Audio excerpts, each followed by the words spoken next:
بسم اللہ الرحمن الرحیم۔ السلام علیکم بچوں،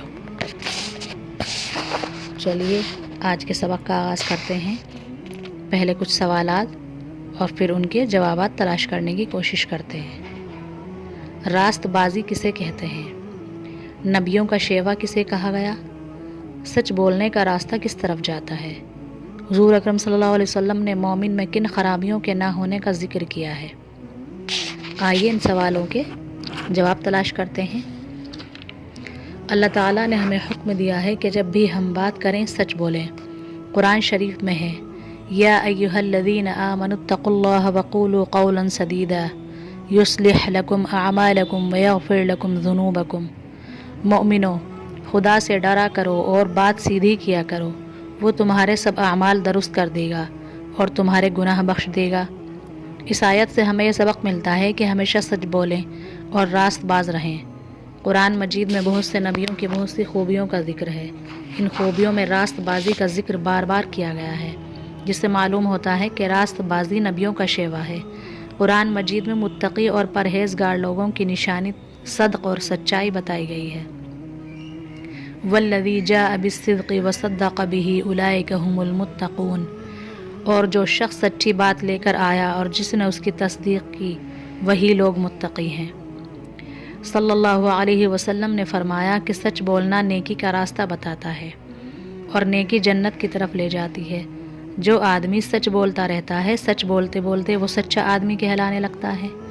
جھوٹ بدی کا راستہ ہے، بدی دوزخ میں لے جاتی ہے۔ جو آدمی جھوٹ بولتا ہے، جھوٹ بولتے بولتے وہ جھوٹا آدمی کہلانے لگتا ہے اور خدا کے یہاں بھی اسے جھوٹا لکھ لیا جاتا ہے۔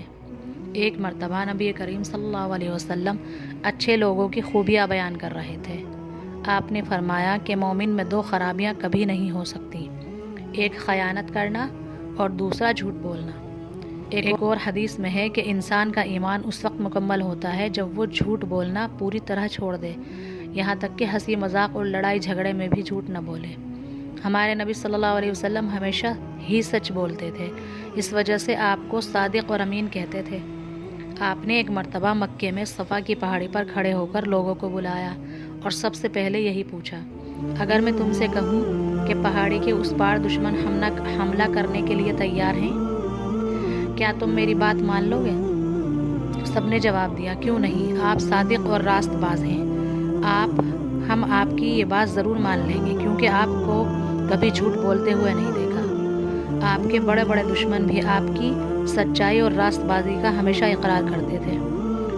حضور صلی اللہ علیہ وسلم کی پیروی ہم سب پر لازم ہے، لہذا ہمیں چاہیے کہ ہمیشہ سچ بولیں اور راست باز رہیں، یہاں تک کہ ہمارا مخالف بھی یہ مان لے کہ ہم کبھی جھوٹ نہیں بولتے۔ حضرت کعب رضی اللہ عنہ تبوک کی لڑائی میں آن حضرت صلی اللہ علیہ وسلم کے ساتھ شریک نہ ہو سکے۔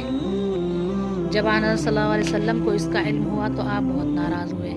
اسلام کے دشمنوں نے حضرت کعب رضی اللہ عنہ کو مشورہ دیا کہ کوئی بہانہ بنا دے۔ حضرت کعب رضی اللہ عنہ نے جواب دیا کہ یہ کیسے ممکن ہے کہ ایک تو میں جہاد میں شریک نہ ہو سکا، دوسرے تم لوگ مجھ سے یہ غلطی کرانا چاہتے ہو کہ میں جھوٹ بھی بولوں، جبکہ اللہ تعالیٰ سارا حال جانتا ہے، میں جھوٹ نہیں بولوں گا۔ حضرت کعب رضی اللہ عنہ نے جو بات سچی تھی کہہ دی۔